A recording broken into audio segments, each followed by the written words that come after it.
Hola a todos los espectadores y bienvenidos de nuevo al próximo episodio de ¿Qué hay de nuevo, profe? Hola, Walter.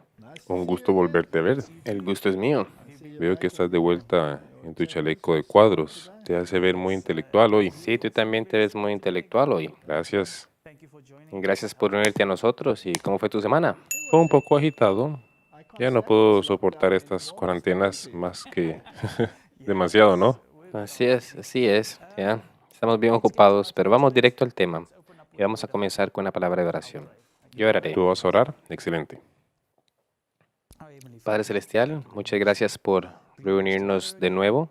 Pedimos que tu bendición sea sobre nosotros y sobre esta discusión y también pedimos que bendigas a los espectadores y que el Espíritu Santo nos ilumine en todo. En el nombre de Jesús, amén. Amén. ¿Qué tenemos hoy? Bueno, pensé que tal vez podríamos hablar un poco sobre los pilares del adventismo. Dado que ya hemos discutido en episodios anteriores el espíritu de profecía y el sábado, pero también hay otros pilares sobre los que se apoya la Iglesia Adventista del Séptimo Día. Y sobre esto hay mucha oposición y desinformación sobre los adventistas del séptimo día y también hay ex adventistas del séptimo día que hacen videos contra el adventismo.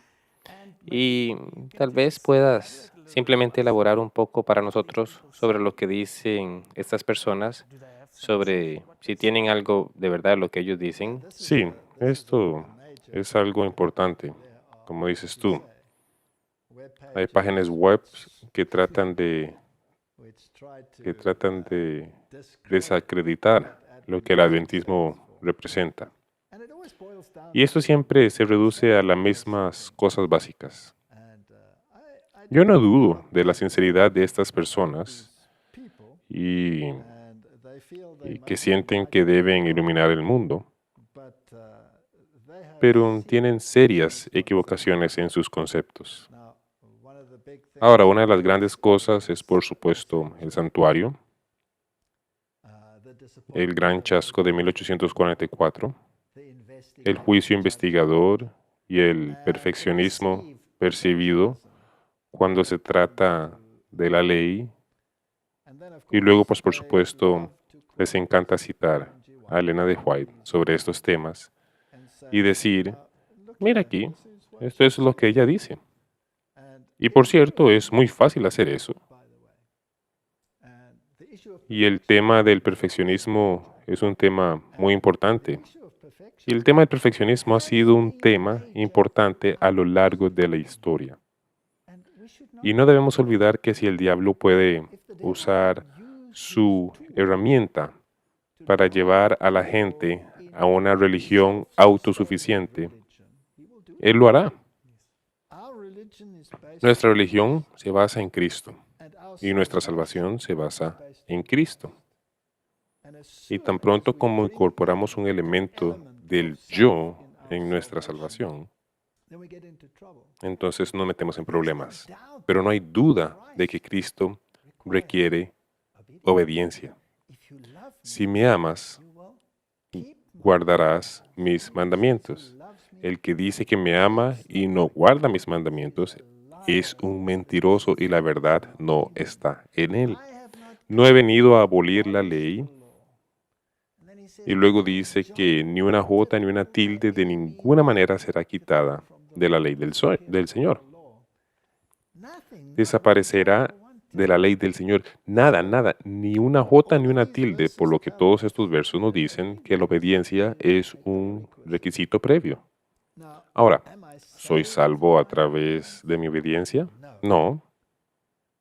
¿Pero soy salvo sin la obediencia? No. Entonces, ¿cómo conseguimos el equilibrio correcto? Y siempre me sorprende cuando veo cómo estas personas citan a Elena de White, que es de lo que ellos hablan y todos estos temas. Así que echemos un vistazo a cuáles son los pilares del adventismo que distinguen a esta denominación de todas las demás. Y bueno, ustedes saben, ese es un buen ejercicio, ¿no? Yo creo que ese es un buen punto de partida. Ok. Tengo aquí una diapositiva y dice, después del gran chasco, podríamos detenernos allí mismo, ¿no? Ya estamos en problemas. el gran chasco de 1844. Ahora, lo que sucedió fue que ellos estudiaron, no los adventistas, porque ellos no existían. Ahora, hagamos esto bien simple. El adventismo evolucionó a partir de un movimiento del gran despertar. Y hubo dos corrientes en este despertar. Fue virtualmente un despertar universal, pero particularmente en los Estados Unidos hubo lo que fue llamado el gran despertar, y una de las corrientes, la cual era la corriente evangélica, creía en el milenio temporal de paz, donde todas las naciones se convertirían y muchos estaban a bordo esperando este milenio de paz en la tierra. Luego estaba la otra corriente, que era básicamente desde el movimiento millerita de William Miller, quien estudió las escrituras y llegó a la conclusión, como muchos otros investigadores anteriores, que habían encontrado que esto no era bíblico y que no habría un milenio temporal de paz donde las naciones se convertirían, lo cual es casi como una doctrina de segunda oportunidad, ¿correcto? Y las escrituras claramente enseñaban algo más. Las escrituras enseñaban que Cristo vendría con poder y gran gloria y que Jesús vendría a la tierra y que los impíos serían destruidos en esa venida. Y hay numerosos versículos en la Biblia que tratan sobre esto. Tal vez usted pueda publicar uno de los enlaces con los versículos de la Biblia en secuencia respecto a lo que pasa. Se llama el próximo clímax de la historia. Así que publica esa, por favor. Pues bueno, luego la resurrección de los justos, el traslado de los justos vivos y los justos se encuentran con el Señor en el aire.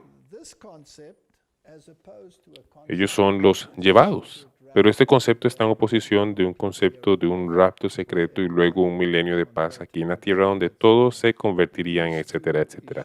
Estos dos temas estaban en conflicto. Ahora, fue basado en el estudio de Daniel, la profecía de los 2300 días, y tiene una fecha de inicio específica en el 457 a.C., cuando el decreto fue emitido de que Jerusalén iba a ser restaurada. No vamos a hacer el estudio bíblico. Y cuando lo resuelves, nos lleva hasta 1844, cuando ese periodo termina. Ellos cometieron un error en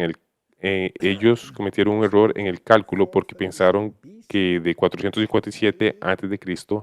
a después de Cristo, ellos calcularon mal en términos el cero, porque no se puede contar el cero, por lo que en realidad no era 1843, pero 1844 más Pero bien. la fecha inicial era 1843. Correcto, porque habían cometido un error de cálculo.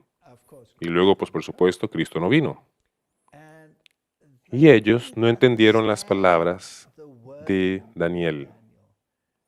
Entonces el santuario será purificado. Y esto comenzó una investigación completa. Ahora ve al capítulo 10 de Apocalipsis. Vayamos allí.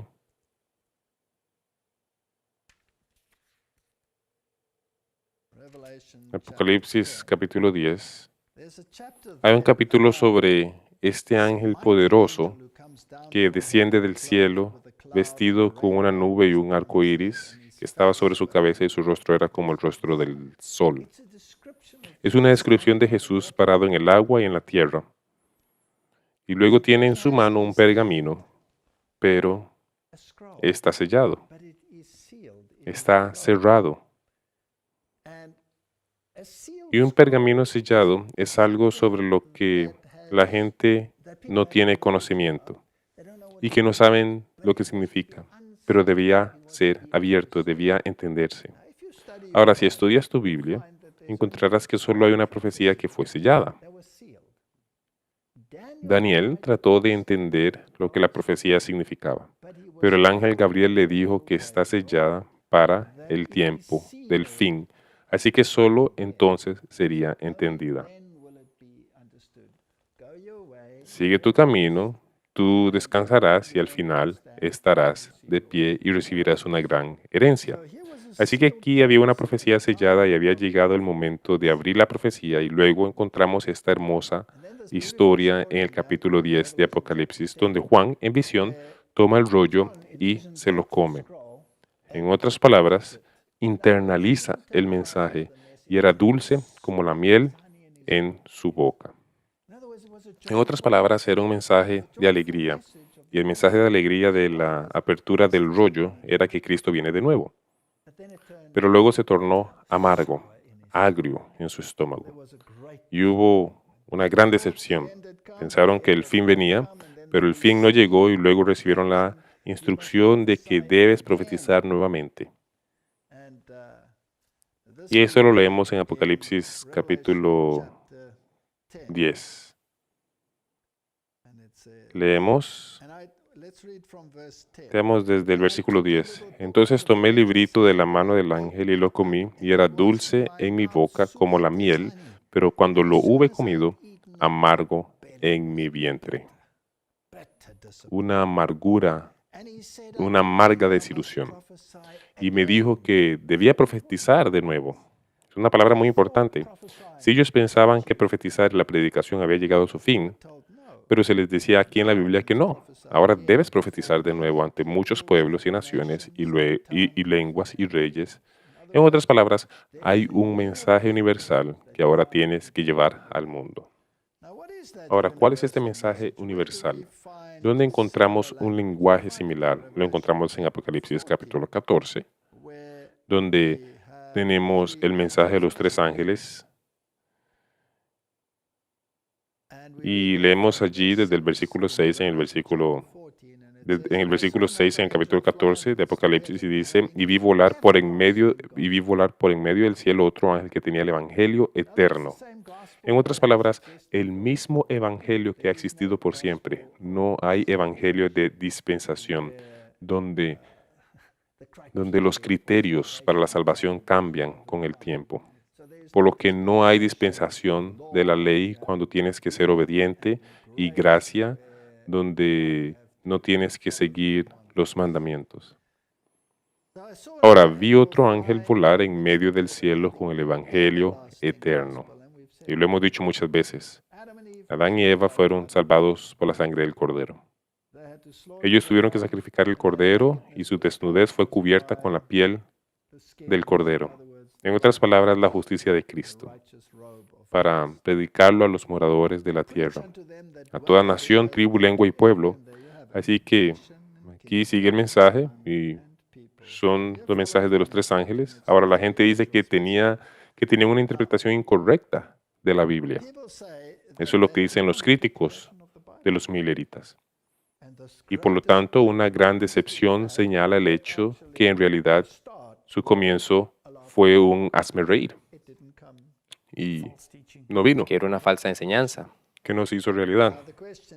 Ahora, la pregunta es, por supuesto, ¿ha Dios usado los chascos en el pasado? ¿Y cuál fue el propósito o los propósitos de los chascos? Bueno, vamos a ver la crucifixión entonces. Jesús había enseñado en numerosas ocasiones exactamente lo que iba a pasar con él. Pero debido a su concepto y su comprensión de este reino que se introduciría, donde los enemigos se disiparían, lo dejaron pasar sin darse ni siquiera cuenta los discípulos. Y entonces lo que sucedió fue que cuando Jesús fue crucificado, la esperanza de los discípulos fueron crucificadas con él. Y allí estaban ellos increíblemente decepcionados. Y leemos sobre esos dos caminando en el camino de Emaús. Y el tercero aparece entre ellos y ellos estaban muy abatidos. ¿Qué pasa? ¿No has escuchado lo que ha sucedido? Y todas sus esperanzas y sueños se habían ido. Y luego Jesús comenzó desde el principio y les dio un estudio bíblico y cuando finalmente lo entendieron y supieron que era Él, ¿no dijeron nuestros corazones ardían dentro de nosotros? Y tenían tanta energía que corrieron todo el camino de regreso a Jerusalén. Les dijeron a los discípulos, y pues por supuesto que todos les creyeron, ¿cierto? No, no les creyeron. Así que esta es otra situación. Ahora, ¿por qué Dios permitió esta gran decepción, este gran chasco? Bueno, purificó a la iglesia, porque solo aquellos que estaban convencidos de que no habían sido engañados, de que debía haber algo más, todavía siguieron siendo parte del movimiento. Por lo que los que se habían unido por los panes y los penes se fueron. O bueno, otra falsa profecía, ¿cierto? Él iba a ser elegido, pero ahora está muerto. Así que hubo una gran decepción en ese tiempo, en ese momento, y al final nuevamente hubo una gran decepción ahora en 1844. Ahora, ¿quién estaba decepcionado? Las personas que estaban involucradas eran de varias denominaciones. Eran metodistas, en gran parte metodistas y bautistas, minorías en el continente, y luego estaban los congregacionistas y, y de todas las demás denominaciones, cada uno de ellos con entidades separadas de la verdad. Un pequeño grupo creía, digamos, en el estado de los muertos, que los muertos duermen hasta la resurrección. Otro grupo creía en otra doctrina y finalmente estudiaron las Escrituras y dijeron, ¿qué significa que el santuario será purificado? Ellos pensaron que Cristo iba a regresar a esta tierra y la tierra es el santuario y el santuario iba a ser limpiado de esta cosa llamada pecado. Pero eso no es lo que significa. Y luego un día, un hombre con el nombre de Hiram Edson, estaba caminando en su campo. Y eso fue después del gran chasco. Así es. Ellos estaban estudiando las Escrituras para ver dónde habían cometido un error. Y luego, de repente, él entendió, casi en forma de visión, que el santuario era el santuario en el cielo y que tenía que ser purificado, por lo que la gran doctrina del santuario fue desarrollada. Ahora, la doctrina del santuario es exclusiva de los adventistas del séptimo día. Y algo que me gustaría mencionar también es que en ese punto Elena de White no había tenido visión, ninguna visión, y todavía ella no predijo la venida de Jesús en 1844. Así que hay una idea errónea sobre eso también. Los predicadores mileritas de todas estas denominaciones diferentes, eran alrededor de 112 de ellas, fueron ellos los que a través del estudio de la Biblia habían llegado a estas conclusiones.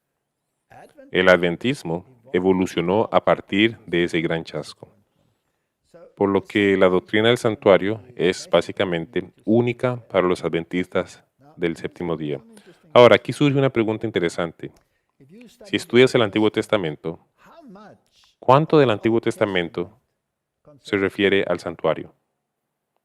Todo el libro del Antiguo Testamento. Así es, todo. El santuario está en todas partes, todos los servicios, todo el Pentateuco. Los primeros libros de la Biblia son sobre el santuario. Levítico es sobre el santuario. Quiero decir que el santuario forma una gran parte del Antiguo Testamento. Trata sobre los sacrificios y Todo está asociado con el santuario. Y en el Nuevo Testamento simplemente desaparece. Ahora, hay quizá una verdad importante en la doctrina del santuario. Y la respuesta es obviamente sí. Debe haberla. Si forma una parte tan importante del Antiguo Testamento, entonces seguramente el santuario debe ser importante. Y cuando llegamos al libro de Hebreos, comprendemos cómo Pablo usa la tipología en el Antiguo Testamento y la hace aplicable al Nuevo Testamento. Y es un estudio hermoso. El libro de Hebreos es un libro fantástico. Déjenme ir al libro de Hebreos. ¿Sabes qué? El capítulo 9 es particularmente importante cuando se trata del libro de Hebreos con respecto al ministerio de Jesucristo. Y dice así: ahora bien, aún el primer pacto tenía ordenanzas de culto y un santuario terrenal. Así que él era un santuario en la tierra, porque el tabernáculo estaba dispuesto así. En la primera parte, llamado lugar santo, estaba el candelabro, la mesa y los panes de la proposición. Entonces, en el santuario terrenal había una primera cámara y separado el atrio exterior de la primera cámara había un velo. Luego esta primera cámara en la que estaban los candelabros, la mesa de los panes de la proposición y el altar del incienso. Y luego allí había otro velo. Y Pablo dice que este velo representa la carne de Jesús, que se rasgó en nuestro nombre, y por eso el velo se rasgó cuando Cristo fue crucificado. Así que esa fue la primera cámara. Y tras el segundo velo, sigue diciendo, estaba la parte del tabernáculo llamado el lugar santísimo. Es muy fascinante porque cuando tratamos con la doctrina del santuario, el adventismo recibe muchas, pero muchas críticas. Y debemos entender por qué esto es tan importante. El santuario, por supuesto, representa el plan de la salvación. Hemos hablado de esto en el pasado, pero vamos a ir brevemente a través del estudio de nuevo. Si tomamos el tabernáculo del cual Moisés habló, el cual era un patrón, y el templo vino después, solo que en una escala más grande, pero tenía el mismo significado y todo es tan preciso, es tan hermoso, hay tantos mensajes escondidos dentro del tamaño de todas estas cosas. Así que cuando vienes de fuera del mundo y entras en el santuario, entras por una abertura, entras por una puerta. Jesús dice, yo soy la puerta. E inmediatamente quedas rodeado por la pared exterior que consistía en lino blanco que representa la justicia de Cristo. Así que cuando vienes a Cristo, entras por la puerta que es Cristo, estás rodeado por la justicia y luego tienes que traer un cordero si eras un pecador. Todos hemos pecado y estamos destituidos de la gloria de Dios. Y luego tenías que sacrificar ese corderito y la sangre era aplicada a los cuernos del altar. Y el sacrificio se quemaba en el altar exterior que representaba la cruz donde Jesús murió, en nombre de mis pecados. Ahora, el sacerdote que oficiaba, él también representa a Jesucristo. Así que en el tipo, el sacerdote también tenía que traer un sacrificio para sí mismo de forma regular, porque había tomado una pequeña porción de ese cordero cuando había sido asado en el fuego, se lo ponía en la boca y lo comía. De tal manera que en el tipo, los pecados que se habían transferido y confesados sobre el cordero había muerto por los pecados, en el tipo el pecado era transferido al sumo sacerdote. En otras palabras, en el tipo él se convertía en un tipo del portador del pecado que representa a Jesucristo.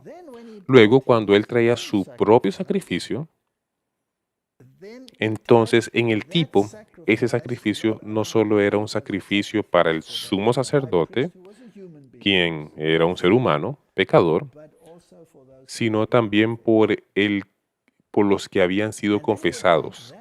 Y luego tomaba esa sangre y la llevaba al lugar santo y la aplicaba a los cuernos del altar. Ahora, en el tipo, esa sangre era derramada por mis pecados. Así que es el registro de los pecados. En otras palabras, todos los pecados confesados se llevaban al lugar santo y se colocaban en los cuernos del altar. ¿Podemos poner eso en lenguaje moderno? Sí, por favor. Bueno, no es una buena analogía, pero usémosla como una analogía de todas formas. Digamos que aquí hay una computadora y todos los pecados que han sido confesados están en el disco duro y luego los transfieres al gran servidor que está dentro del santuario, donde hay un registro completo de todos los pecados confesados. Por lo que el registro de los pecados confesados está en el servidor principal, que son los cuernos del altar en el lugar santo. Y luego, lo siguiente era la fuente, que representa el lavamiento del renacimiento.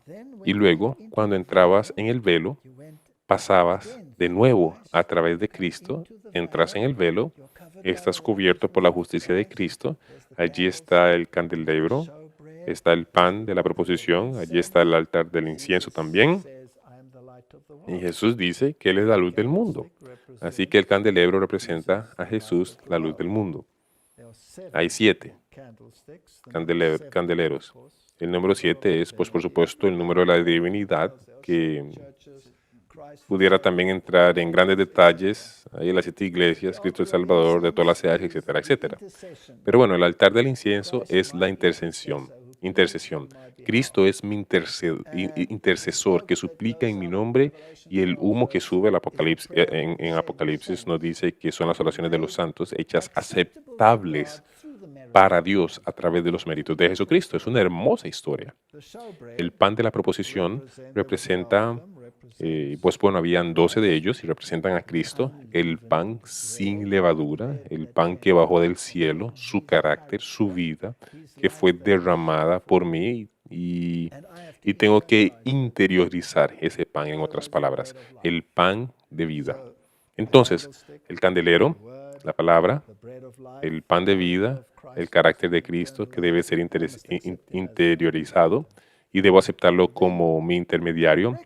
Y luego el registro del pecado tenía que ser, en algún momento, una vez al año, ser removido del santuario en tipo.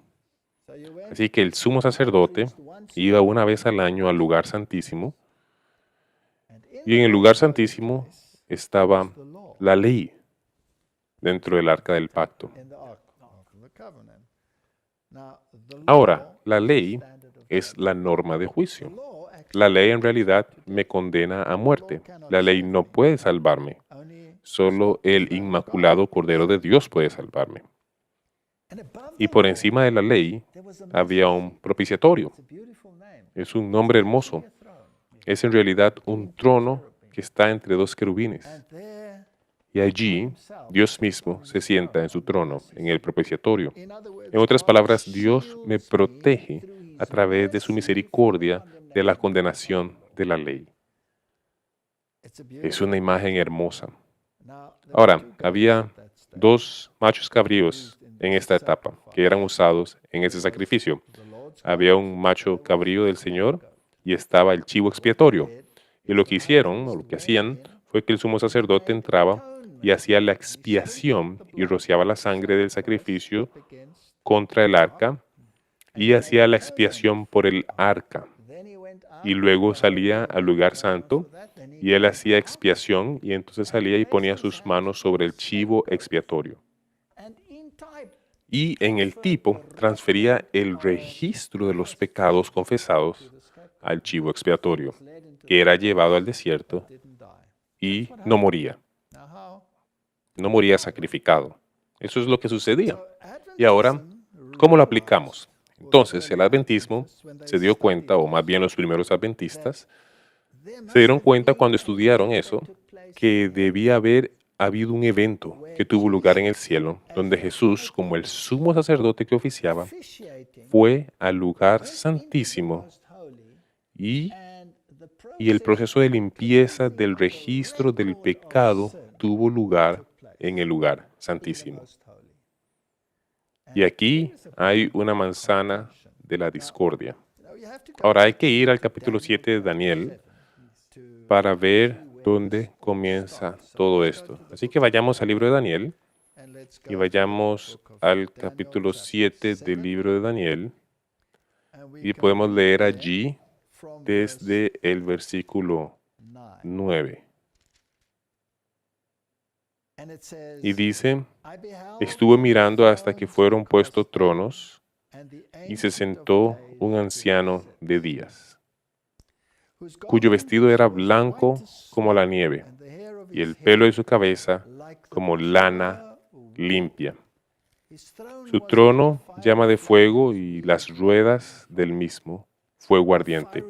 Un ruido de fuego procedía y salía de delante de él.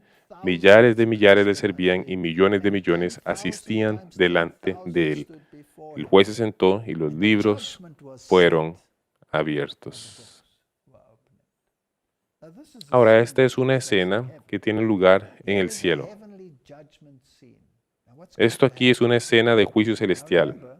¿Y qué va a suceder ahora? Ahora, recuerda que el capítulo 7 de Daniel trata de los reinos de la tierra y en particular con el poder del cuerno pequeño que todos los reformadores indicaron como el sistema romano, el sistema católico romano.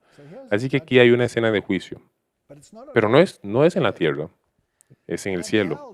Yo entonces miraba a causa del sonido de las grandes palabras que hablaba el cuerno. Entonces, el sistema aquí abajo, el sistema romano, los sistemas papales estaban hablando grandes palabras.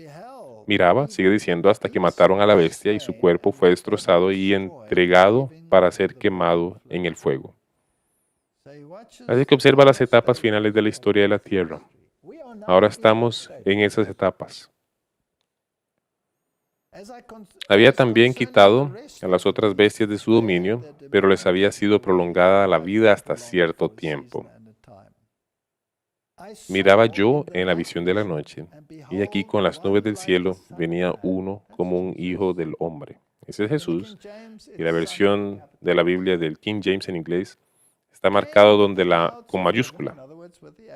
Sigue diciendo, vino con las nubes de los cielos, en otras palabras, con los ángeles, y llegó al anciano de días. Él está viniendo a la escena del juicio, en la sala del trono, y sigue diciendo, y le hicieron acercarse delante de él, y fue dado dominio, gloria y reino, para que todos los pueblos, naciones y lenguas le sirvan. Su dominio es dominio eterno, que nunca pasará, y su reino uno, que no será destruido. Y luego él recibe la visión. Digamos que esta es la escena del juicio. Ahora, ¿qué pasa después? Volvamos a Hebreos capítulo 9.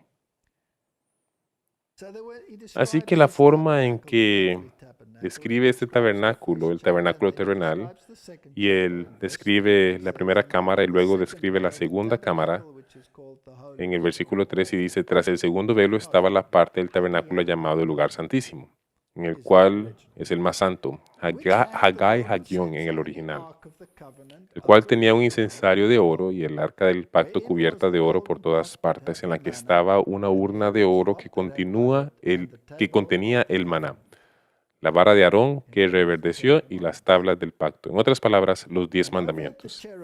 Y sobre ella los querubines de gloria que cubrían el propiciatorio, de los cuales cosas no se pueden ahora hablar en detalle. Y así después de estas cosas, en la primera parte del tabernáculo entran los sacerdotes continuamente para cumplir los oficios del culto. Pero en la segunda parte, solo el sumo sacerdote, una vez al año, no sin sangre, la cual ofrece por sí mismo y por los pecados de ignorancia del pueblo. Así que eso fue lo que acabo de explicar. Así que él, en tipo, él era el que había internalizado todos los pecados, tipológicamente hablando, representando el gran sumo sacerdote de Jesucristo, que era el verdadero antitípico, el gran cumplimiento de todos estos tipos y sombras. Dando el Espíritu Santo a entender con esto que aún no se había manifestado el camino al lugar santísimo, entre tanto que la primera parte del tabernáculo estuviese en pie. Por lo que el primer tabernáculo, el terrenal, era solo un tipo, ya que esto no fue algo que sucedió en el cielo. Ahora, me asombra que la gente diga que el adventismo habla del santuario en el cielo como si no existiera. Esto es claro, como el cristal. Sí, incluso si lees y entiendes que Moisés se le mostró el, el real para hacer un duplicado de él. Exactamente, y era una medida exacta. Sí, uno no podría hacer algo si nunca lo había visto en alguna parte. Y es una sombra de lo real. Y luego dice en el versículo 9, lo cual es símbolo para el tiempo presente. Era una sombra, era un tipo, lo cual es símbolo para el tiempo presente, según el cual se presentan ofrendas y sacrificios que no pueden hacer perfecto en cuanto a la conciencia al que practica ese culto. Así que todo este asunto de perfección, que es tan constantemente, es como una manzana de discordia con los críticos del adventismo, lo cual es símbolo para el tiempo presente, según el cual se presentan ofrendas y sacrificios que no pueden hacer perfecto en cuanto a la conciencia al que practica ese culto. Había una mayor limpieza que se necesitaba, el mismo Cristo, ya que consiste solo de comidas y bebidas, de diversas abluciones y ordenanzas acerca de la carne impuestas hasta el tiempo de reformar las cosas. En otras palabras, hasta el tiempo de su cumplimiento. Pero estando ya presente Cristo, sumo sacerdote de los bienes venideros, por el más amplio y más perfecto tabernáculo. Ahora escucha a estas palabras cuidadosamente. No hecho de manos, es decir, no de esta creación.